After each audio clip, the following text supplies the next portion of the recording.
استعارہ کے لغوی معنی ہے مستعار لینا یعنی ادھار لینا۔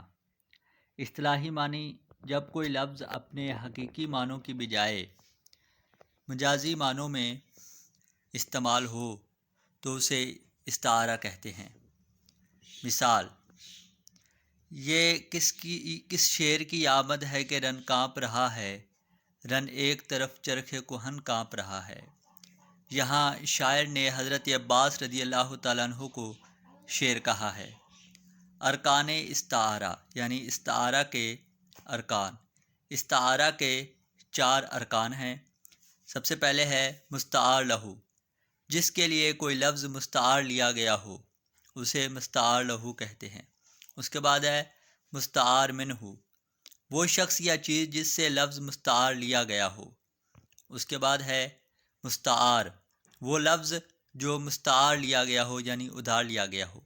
اور نمبر 4 پہ ہے وجہ جامع، جس صفت کی بنا پر کوئی لفظ مستعار لیا گیا ہو اسے وجہ جامع کہتے ہیں۔ اب اس شعر میں دیکھیں کہ کس شعر کی آمد ہے کہ رن کانپ رہا ہے، رن ایک طرف چرخ کہن کانپ رہا ہے۔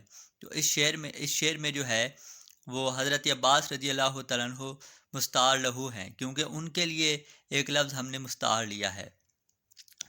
شعر جو ہے یہ وہ چیز ہے جو مستعار منہ ہے، جس سے ہم نے ایک لفظ مستعار لیا ہے۔ اور وہ لفظ کون سا ہے جو مستعار لیا ہے؟ وہ لفظ ہے شعر۔ تو شعر جو ہے وہ مستعار ہے، اور وہ صفت کون سی ہے؟ جو وجہ جامع ہے، جو شعر میں بھی موجود ہے اور حضرت عباس رضی اللہ تعالیٰ عنہ میں بھی موجود ہے، وہ بہادری کی صفت ہے جو وجہ جامع ہے۔